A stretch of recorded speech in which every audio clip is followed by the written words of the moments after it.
민수기서에 보면 모세에 대해서 이런 기록이 나옵니다. 민수기 12장 3절에 보면 이 사람 모세는 온유함이 지면의 모든 사람보다 더하더라. 모세가 온유한 사람으로 이렇게 기술이 되고 있습니다.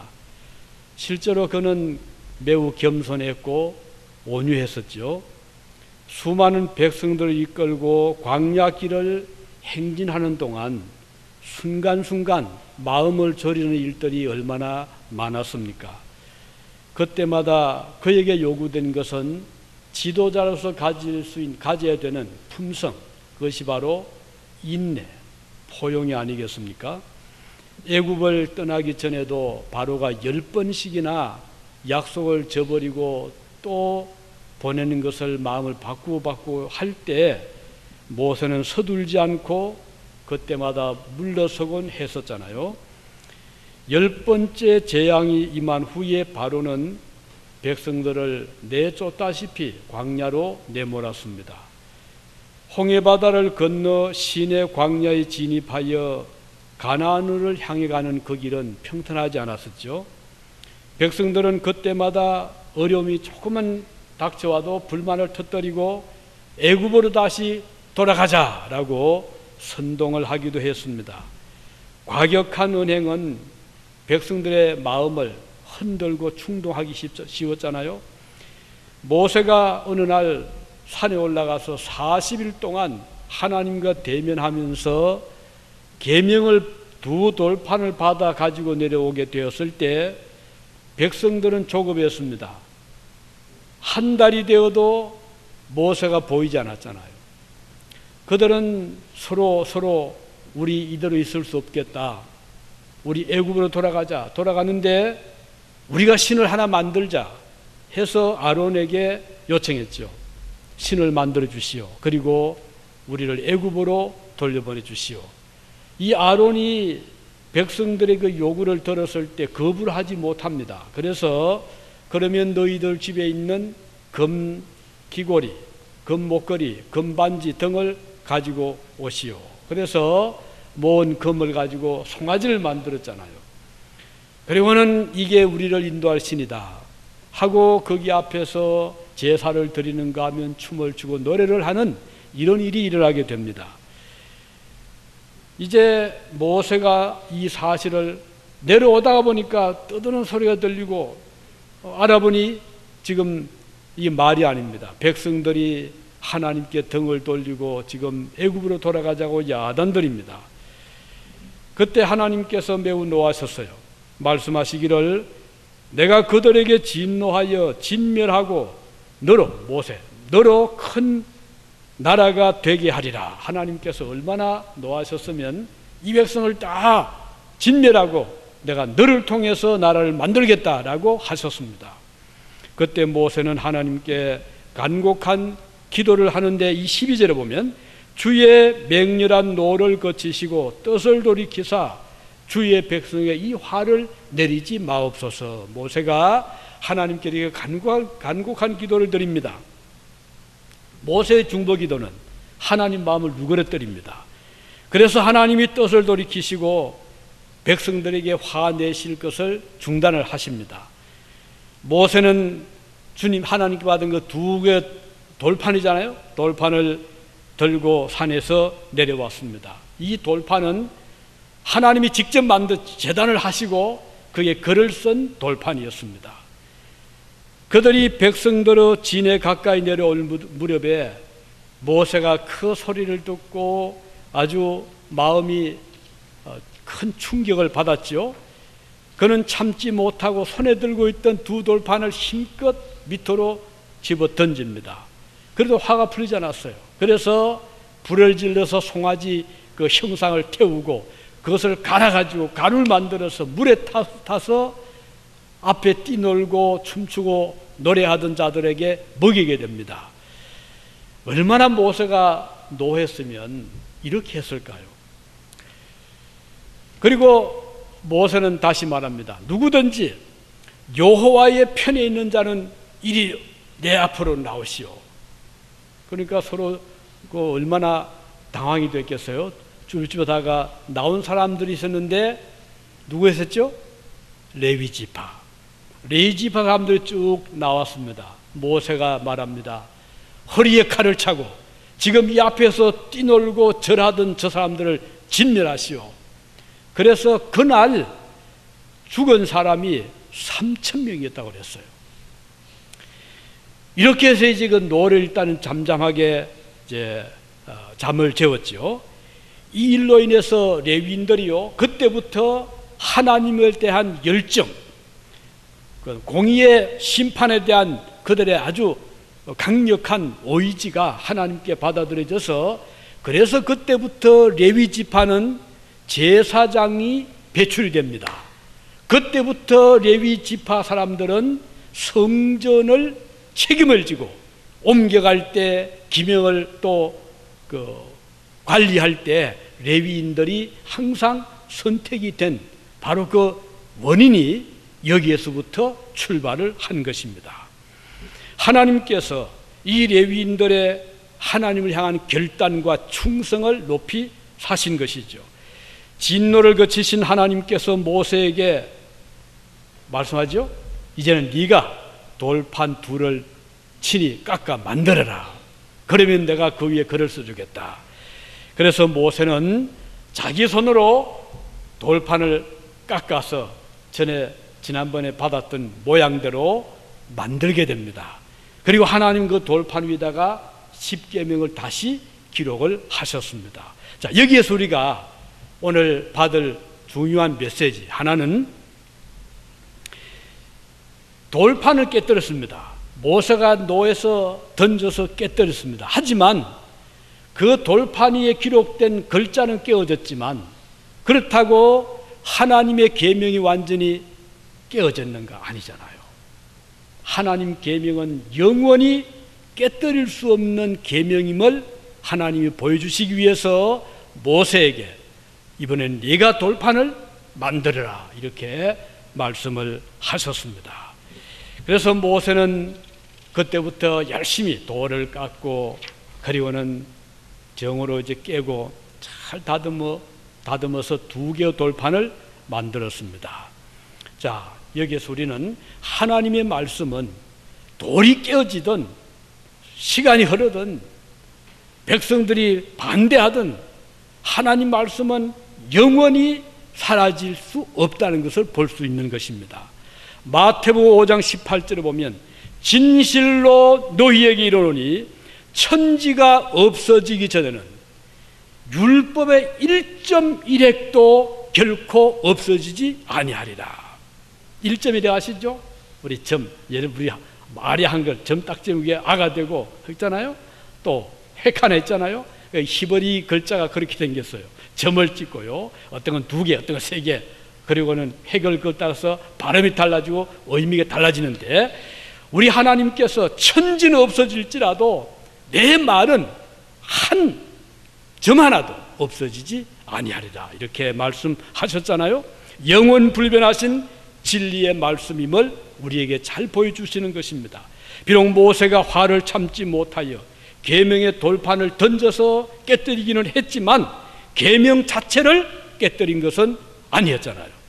그 계명을 기록한 돌판을 깨뜨린 것에 불과합니다. 그러니까 소프트웨어는 그대로 있는 거예요. 하드웨어만 깨진 거죠. 하나님께서 모세 손에 들려준 돌판은 이건 하나의, 넓게 보면 사본에 불과해요. 원본은 하나님께 있잖아요.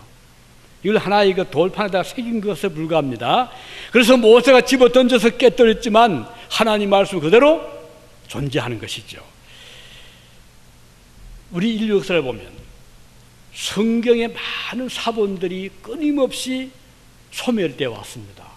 전쟁에 또는 홍수에, 천재지변에, 아니면 핍박 때문에. 그렇지만 지금까지 성경이 지구상에서 없어진 때는 1초도 없었습니다. 어느 곳에 있든지 하나님 말씀은 계속해서 전파가 되어왔, 때로는 문서로, 때로는 음성으로 계속해서 들려왔습니다.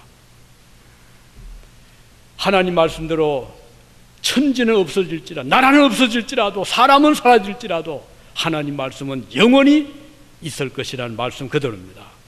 그 이유는 말씀의 원본을 가지고 계시는 하나님이 살아계시기 때문입니다.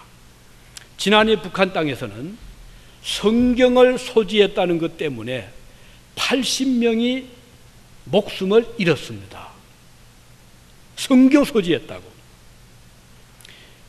그리고 얼마 전에 여러분 그 소식 들으셨잖아요. 미국인 제프리라는 사람이 56세, 이분이 북한에 들렸다가 호텔에다 성경 하나 두고 나왔어요. 모르겠어요. 이게 의도적인지 는 모르지만 이분이 아마 믿음이 좋았던 분 같아요. 성경을 두고 나오다가 붙잡혔어요. 발각이 된 거죠. 그래가지고는 억류가 됐잖아요. 감옥에 갇혔어요. 왜? 미국 사람이. 그래서 미국에서 특사를 보내가지고 겨우 데리고 나왔잖아요. 아니, 성경을 호텔에 두었다고 잡아서 옥에 가둔 나라가 어디, 지금 이 땅에 어느 나라 그런 나라가 있습니까? 북한은 그렇게 하고 있다고요. 지금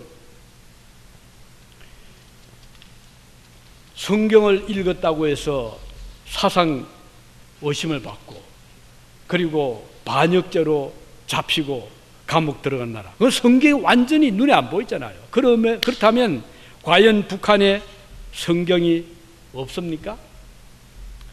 물론 눈에 띄지는 않지만 끊임없이 성경은 지금 들어가고 있습니다. 중국을 통해서, 탈북자를 통해서, 아니면 풍선을 통해서. 제가 지난주 캘리포니아에 갔었는데 그 모임이 있어서 거기에 모퉁이돌 선교회라는 단체가 있었어요. 그 책임자를 만났습니다. 그런데 지난 29년, 30년 동안 이 선교회는 북한을 계속해서 위해 기도하면서 선교를 해오고 있더라고요. 이분들의 그 또 활동은 좀 특이했어요. 저 북중 국경 쪽에 그 요원들을 이제 보내가지고 거기에서 이제 혹시 북한에 넘어오는 사람들 있잖아요. 예를 들면 뭐 물건 사러 온다, 뭐 아니면 볼 일이 쏜다, 또는 탈북한다, 이런 자들을 접촉을 해가지고 이분들을 이제 짧게는 한 달에서 석 달, 요즘은 6개월에서 1년 해서 집중적으로 성경을 가르치고 복음을 전해서 그들에게 성경을 지어주고, 아주 적게만 성경이 있더라고요. 제가 지금 가져 나오지 않았는데, 그리고 또 약간의 여비를 주고 약간의 양식을 주고 해서 다시 돌려보냅니다. 그래서 이분들이 사는 동네, 사는 아파트에서 엄밀하게 복음을 전하게 해왔어요. 이들이 보낸 숫자가 자그마치 1,800명. 그들 중에는 전도사도 있었습니다. 선교사도 있었어요.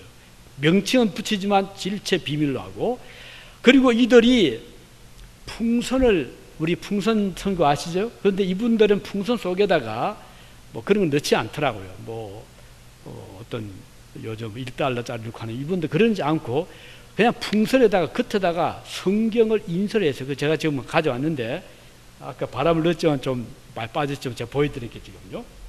이게 실제 이분들이 보내는 베개만한 크기의 이 성경입니다. 앞뒤로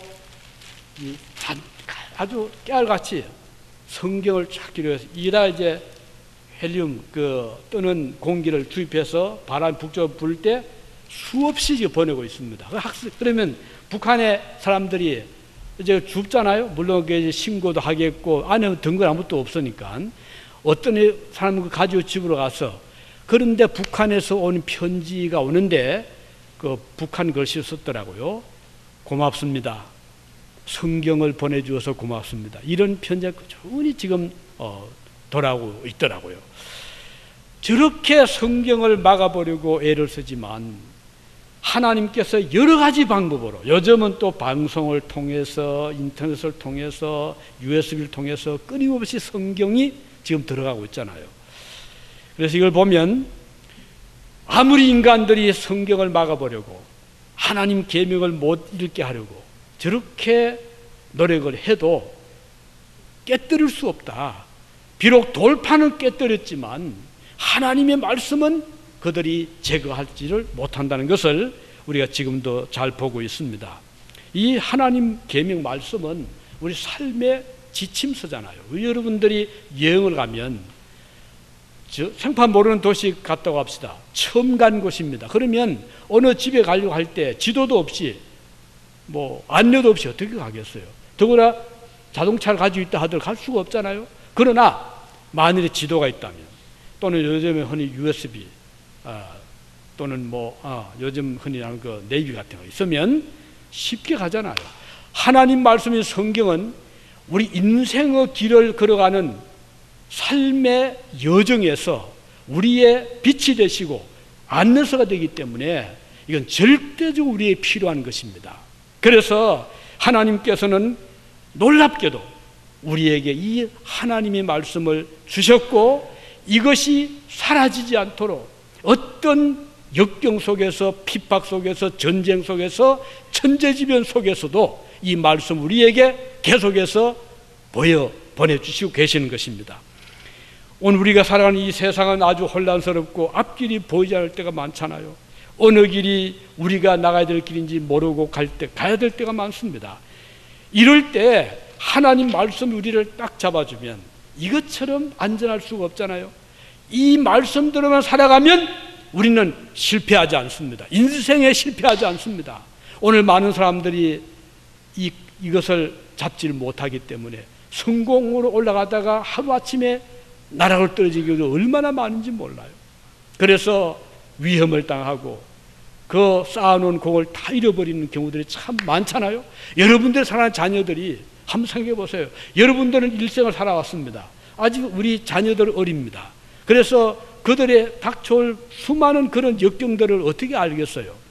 가장 안전한 길은 하나님께서 주신 말씀대로만 붙잡고 살면 다 막아지잖아요. 범죄 유혹에 빠진 것도 막아주고, 또 이 잘못된 선악에, 옳고 옳지 못한 길에 그 판단을 길러주잖아요. 하나님 말씀은 그래서 빛이라고 했고, 하나님 말씀은 이 옳고 그름을 가려주는 하나의 자와 같다고 말씀했잖아요. 그래서 오늘 이 본문에서 하나님께서 모세에게 네가 돌판을 만들어 하는 것은, 율법은 네가 던져 깼다 하더라도 말씀은 그대로 다시 너에게 주어진다는 것을 보여주는 것입니다. 또 한 가지는, 자, 이번에는 모세로 하여금 돌판을 네가 직접 만들어 그랬잖아요. 네 깎아 만들어라 그랬어요. 처음 모세가 받은 두 돌판은 출애굽기 32장 16절에 보면 이렇게 기록되어 있죠. 그 판은 하나님이 만드신 것이요, 글자는 하나님이 쓰셔서 판에 새기신 것이더라. 이거 분명한 것은 하나님 돌판도 만드셨고 글자도 새기셨잖아요. 그런데 지금은 이제는 모세를 보고 네가 직접 돌판을 만들어라 그랬어요. 이 돌판을 만들기 위해서 모세가 얼마나 힘들었겠어요. 시간도 들여야 되고 정성도 들여야 되고, 백성들의 범죄 때문에 하나님의 종과 이런 또 많은 또 에너지를 쏟아야 되었던 것이죠. 하나님의 은혜로 그저 받았던 돌판을 또 만들어야 되잖아요. 백성들의 잘못의 그 결과가 모세에게도 이렇게 미쳐온 것입니다. 모세로 하여금 노하게 한 원인이 무엇이었죠? 하나님의 인도하심을 무시하고 금송아지 신을 만들어서 애굽으로 되돌아가자고 졸랐던 백성들에게 그 원인이 있었죠. 그 모세가 심경을 노하게 만들었습니다. 백성들이 모세가 산에서 내려올 때까지 기다려 주었다면 이런 일이 없었을 것이었습니다. 그러나 그들은 기다리지 못했습니다. 사람들은 하나님의 때를 기다리지 못할 때가 많습니다. 너무 성급하게 서둘 때가 많다는 것이죠. 어느 날 예수님께서 가나 혼인잔치에 가셨어요. 그런데 갑자기 흥이 이제 이제 사람들이 즐거워할 무렵에 포도주가 떨어졌습니다. 그래서 어머니가 그 사실을 듣고 예수님께 이야기했죠. 예수님, 지금 포도주가 떨어졌다고 합니다. 그때 예수님의 대답은 무엇이었죠? 요한복음 2장 4절에 보면 내 때가 아직 이르지 아니하였습니다. 그 대답을 하십니다. 조금 우리 의외잖아요. 그럼 주님이 그래 하고 반응을 하셔야 될 텐데 내 때가 아직 이르지 아니했습니다. 그 말은 예수님의 그 사역에 있어서 하나님의 때를 중시함을 보여주는 것이고, 이것은 하나님의 주권적인 사역을 전적으로 신뢰하는 주님의 모습을 보여주는 것입니다. 요한복음 7장 8절 보면 예수께서 이렇게 말씀하십니다. 너희는 명절에 올라가라. 내 때가 아직 차지 못하였으니 나는 이 명절에 아직 올라가지 아니하노라. 여기도 보면 내 때가 차지 아니했으니 나는 아직 올라가지 않겠노라 이렇게 말씀하잖아요. 자, 여기서 우리 예수님의 삶의 자세는 하나님의 주권적인 인도하심, 하나님의 때를 존중하였을 볼 수가 있습니다. 하나님의 백성들은 우리 마음대로 사는 자들이 아니잖아요.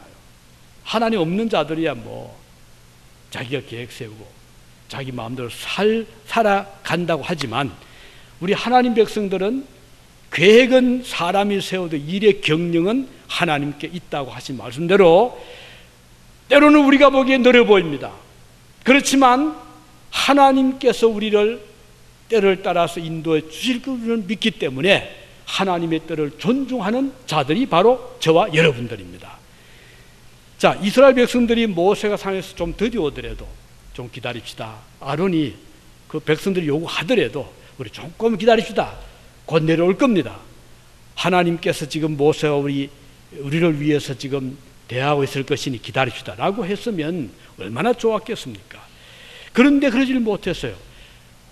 조급할 때 있잖아요. 우리 성경에 보면 성령의 열매가 9가지 나오죠. 그 중에 4번째가 사랑과 희락과 화평과 4번째가 뭐죠?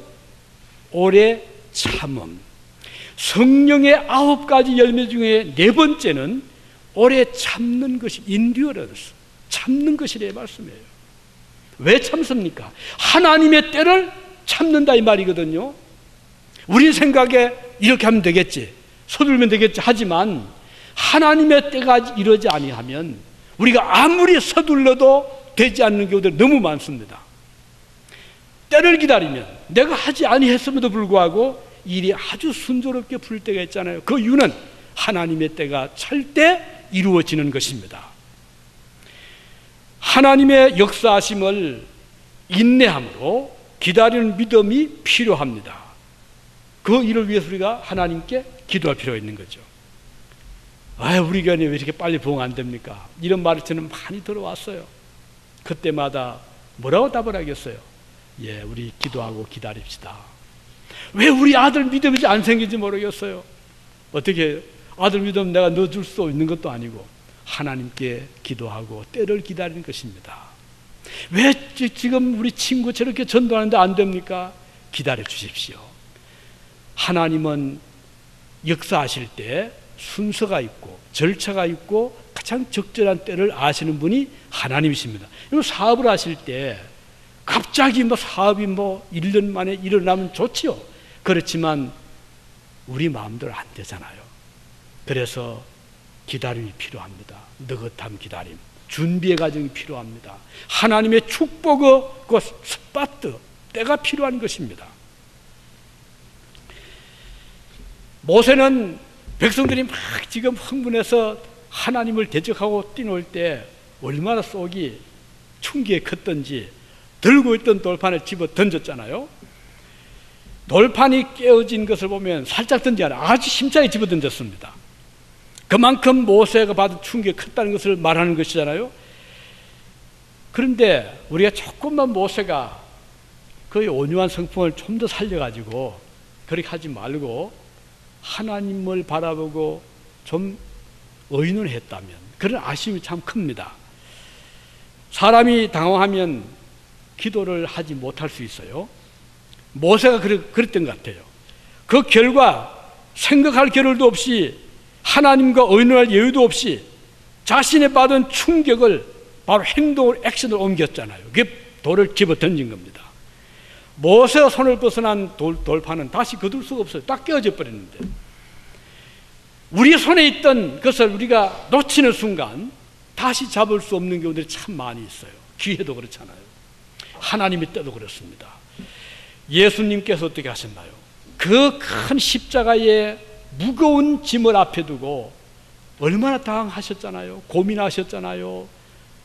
그런데 주님은 그때 제자들과 함께 겟세마네 동산으로 찾아가셨어요. 그리고는 밤새도록 주님은 기도하셨습니다. 만일에 주님 그날 저녁에 기도하지 않고 꿍꿍 앓았다면 어땠을까요? 아마 십자가를 못 지셨을지도 모릅니다. 베드로처럼 부인했을지 모릅니다. 그러나 주님은 그 마지막 저녁, 그 중요한 시간에 하나님과 씨름하는 기도의 시간을 가졌던 것입니다. 그는 기도를 통해서 아픔을 받아들이셨고 피땀 흘리시면서 고민을 삼킬 수가 있었던 것입니다. 이런 점에서 우리 주님은 모세와 비교할 때 위기에 대처하는 능력이 훨씬 더 컸던 것을 볼 수가 있잖아요. 우리들도 때로 모세처럼 노여울 때가 있을 겁니다.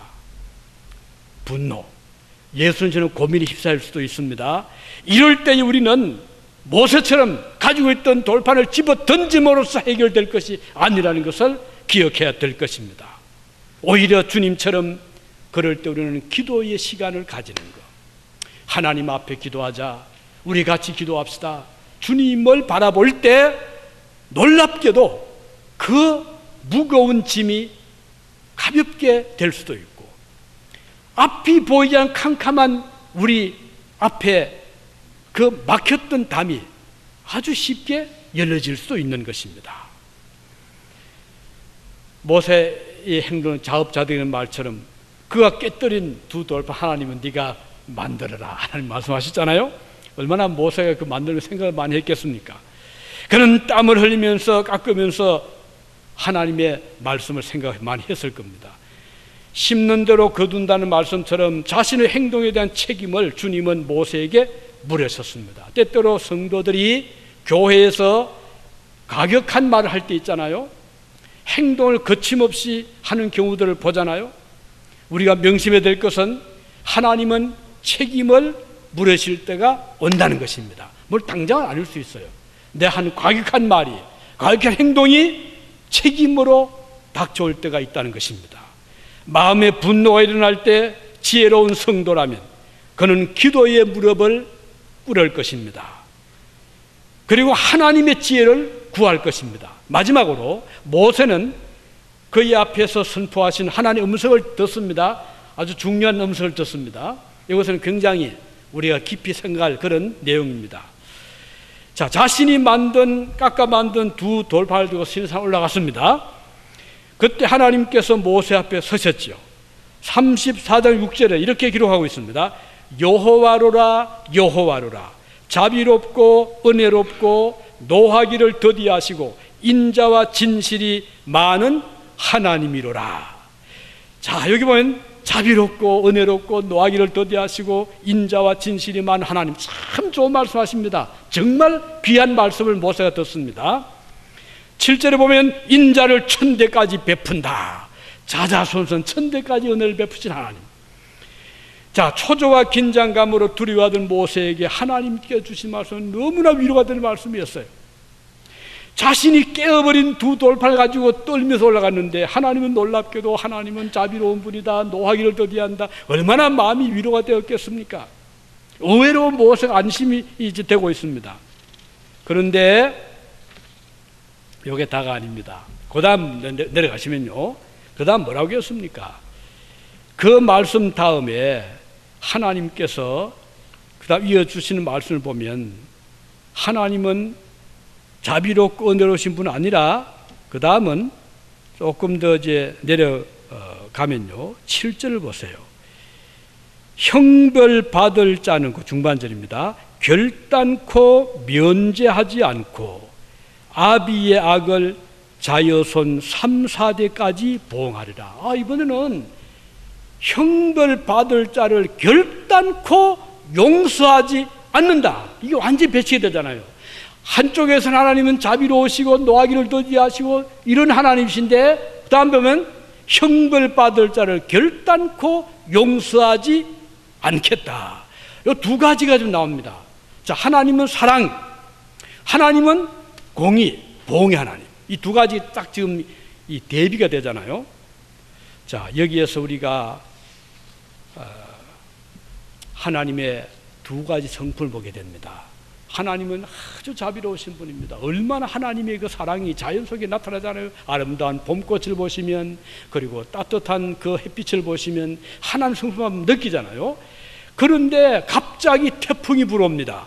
홍수가 옵니다. 그 다음은 뭐 가뭄이 옵니다. 이때는 야, 무섭구나. 이 자연 무섭네. 자연을 창조한 하나님이 이렇게 무섭구나. 이 두 가지를 우리가 보게 되잖아요. 하나님은 자비의 하나님이신 동시에 공의의 하나님이시라는 것을 우리가 알아야 됩니다. 공의란 것은 뭔가요? 죄를 지은 자에게 정당한 죄값을 요구하는 것이 공의입니다.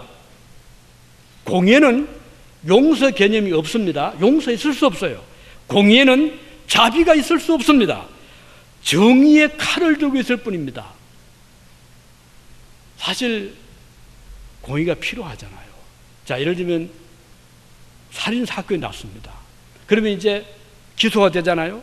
살인범 재판정에 앉습니다. 그 다음 피해 당한 자도 또 참석했습니다. 자, 재판관이 이렇게 보니까 살인을 저질렀지만 너무 보니까 딱해요. 불쌍해요.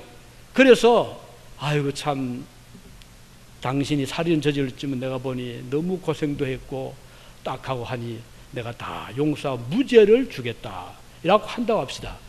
벌이는 너무 좋겠죠. 하지만 피해를 당한 입장에서 보면 이럴 수가 없는 거예요. 아마 부득을 떨 겁니다. 어떻게 이럴 수가 있느냐. 아니 그 사람이 그렇게 설령 불쌍히 보인다고 하더라도 지은 죄는 죄인데 그걸 무죄를 해주다니 아마 이쪽 피해 가족 쪽에서는 펄펄 뛸 겁니다. 이게 최고의 재판 아니잖아요. 좋은 재판은 뭔가요? 죄는 죄대로 정죄하고 심판해서 그가 무기징에 들어가든 뭐 사형에 들어가든 법대로 시행하는 것이 이게 공의잖아요. 하나님께서 만일에 사랑이라는 그것 때문에 살인범도 괜찮다, 온갖 사기꾼도 괜찮다 이러면 이 세상이 어떻게 되겠어요? 안 되잖아요. 그래서 하나님은 사랑의 하나님이신 동시에 자비의 공의 하나님이시라는 겁니다. 자, 에덴 동산에 아담과 하와가 사는데 거기에 두 가지 나무 있었죠. 하나는 뭐죠? 무슨 나무죠? 우리 아는 데 보면 선악을 알게 한 나무 하나 있었고 또 뭐 있었죠? 생명나무가 있었어요. 그런데 이 두 나무를 하나님이 세우시고 둘 중에 하나입니다. 선악을 알게 하는 과일, 나무 과실을 먹으면 죽는다. 먹지 않으면 사는데 생명 과실이 있는 거예요. 두 가지 다 동시에 먹을 수 있나요? No, 아닙니다. 어느 것이든 하나만 택하게 되어 있어요. 생명 과실을 먹고 영생하는 한 길이 있고 선악을 알게 하는 그 과일을 먹고 영원히 죽는 길이 있습니다. 선택을 해야 돼요. 불행하게도 아담과 하와는 잘못된 쪽을 선택을 했습니다. 그 과일을 먹었죠? 결국은 죽게 되잖아요. 지금까지 아담과 하와 이후로 그 후손들까지 죽지 않고 살아간 사람이 아무도 없습니다. 예외가 없어요. No exception. 모든 사람이 다 죽었어요. 그 이유는 에덴 동산의 법을 어겼기 때문이에요. 이게 하나님의 공의입니다. 만일에 아이고 먹었지만은 이것도 먹어라. 생명나무를 먹으면 살 수 있겠지. 하나는 그럴 수 없는 거예요. 둘 중 하나입니다. 히브리서 9장 27절에 보면 한 번 죽는 것은 사람에게 정해진 것이요 그 후에는 심판이 있으리니. 자, 죽음은 끝이지 않습니다. 그 다음에 심판이 온다는 거예요. 이게 사후 심판입니다. 여러분, 천국이 있습니다. 지옥이 있습니다. 이건 하나님의 공의입니다. 그래서 보상받을 사람은 천국에 들어가고 죄를 지은 사람, 형벌받은 사람은 지옥에 들어갑니다. 만일에 이 세상이 다라면 뭐 살인죄를 저지른 사람 죽어서 가는 그 무덤이나 평생 의롭게 살다 죽은 그 무덤이나 차이가 없잖아요. 하나님은 그것을 그대로 두지 않습니다. 의인은 의대로 상 주시고 악은 악대로 심판하시는데 죽음으로 끝이 아니라니까요. 죽음 이후에 영원한 내세가 있다니까요. 이게 하나님의 사후의 심판입니다. 그런데 오늘 본문에 보면 돌판을 주시면서 두 가지 다 말씀하거든요. 자, 나는 은혜로운 하나님이고 자비로운 하나님이고 또 오래 참는 하나님이다 하면서 그 다음에 뒤에 가서 형벌 받을 자라 죄를 용서하지 않겠다. 이 두 가지 같이 나오거든요. 이 두 가지가 좋아질 수 있는 길이 없어요. 그런데 뒤에 좀 내려가면요, 본문 18절에 보면요, 너는 무교절을 지키되 내가 내게 명한 대로 아비벌 그 기한에 7일 동안 무교병을 먹어라. 그리고 좀 내려가면요, 19절에 무릇 초태생은 다 내 것이며 무릇 내 가축의 수컷 처음 난 우양도 다 그러하며. 자, 여기서 무교절이 나오죠. 첫 새끼가 나오죠. 자, 이건 뭔가 하니? 무교절, 패스오버잖아요. 유월절이잖아요. 그러니까 이 누룩 넣지 않은 떡을 먹는, 이건 뭔가요? 이스라엘 백성 애굽에서 나올 때 다 지금 죽습니다. 그 마다들이 죽음의 천사가 막 지나가는데 이스라엘 백성들의 문설전에 양의 피를 막 뿌렸잖아요. 죽음의 천사 그걸 보고 넘어갑니다. 이게 첫째 그 짐승의 새끼, 그 짐승의 피를 보고, 여기에서 우리 하나님께서는 비록 이스라엘 백성들도 죽어야 마땅하지만 양의 피를 보고 죽음의 천사가 넘어가는 거예요. 그 집은 심판이 넘어간다. 여기에서 양의 첫 새끼가 주는 공의를 덮어주는, 하나님의 법을 막아주는 사랑의 법이 나오는 거예요. 이게 바로 유월절입니다. 하나님은 공의 하나님이기 때문에 죄를 참 보지 못합니다. 그렇지만 양의 첫 새끼, 소의 첫 새끼, 그 새끼가 대신 죽어주므로 우리가 죽을 죄의 형벌을 그에게 대신 전가시킨 것입니다. 이것이 바로 십자가입니다. 그래서 예수 그리스도의 십자가는 이 두 가지가 완성이 되는, 주님께서 마주 돌아가실 때 내가 다 이루었다 라고 하셨잖아요. 뭘 이뤘습니까? 공의의 법도 이루시고 사랑의 법도 이루시고. 그래서 예수님 안에 있는 자들은 하나님의 법을 어기지 않으면서 법은 법대로 살려가면서 하나님의 두 가지 법을 완전히 이루어 주시는 하나님의 신비한 놀라운 역사를 여기서 볼 수가 있는 것입니다. 그래서 오늘 구약의 이 두 돌판은 율법으로 사람을 죽이는 것 목적이 아니라 그것을 덮어주는 하나님의 사랑의 십자가의 보혈의 은혜의 약속을 여기서 우리가 볼 수가 있는 것입니다. 이것은 놀라운 하나님의 기적입니다. 이것은 오직 하나님께서만 이룰 수 있는 것입니다. 어린 양 되시고 양의 첫 태생이 되시는 그리스도의 위대한 사역이 있기 때문에 가능한 것입니다. 이사야서 9장 6절에 보면 이런 말씀 나오죠. 이는 한 아기가 우리에게 낳고 한 아들 우리에게 주신 바 되었는데 그 어깨는 정사를 메웠고 그 이름은 기묘자라 모사라 전능하신 하나님이라 영존하신 아버지라 평강의 왕이라 할 것입니다. 여기서 예수님을 기묘자라 모사라 그렇게 묘사한 이유는 놀랍잖아요. 이 구원의 큰 역사를 정말 모사답게 기묘하게 하나님의 방법으로 이루어 주셨기 때문에, 그래서 우리 그리스도는 이런 칭송을 받기에 합당한 분이라 그 뜻입니다. 이 하나님의 공의와 사랑의 법을 모세가 들고 있던 계명의 돌판에 기록해 주셨습니다. 오늘 여러분과 저희의 마음속에 이 위대한 두 계명의 법이 완성되기를 진심으로 바랍니다. 기도하시겠습니다. 자비로우신 우리 아버지 하나님, 은혜를 무한히 감사드립니다. 우리 주님께서 주신 이 새 계명의 돌판은 하나님의 공의가 이루어진 돌판이요, 동시에 하나님의 용서와 속죄와 구원의 약속이 담긴 돌판임을 보았습니다. 참으로 감사드립니다. 우리가 이 말씀에 굳게 서서 우리는 당연히 죄로 인해서 죽어야 마땅하지만 우리 주님의 십자가의 보혈로 우리의 모든 죄를 용서하시고 덮어주신 것을 감사드립니다. 우리 모두 이 은혜 가운데서 믿음에 든든히 서고 이 말씀 굳게 붙잡고 세상 다 지나갈 동안 신앙으로 속죄의 은총을 감사하고 구원의 노래를 부르는 저희들 되게 하여 주시옵소서. 예수님의 이름으로 기도드리옵나이다. 아멘.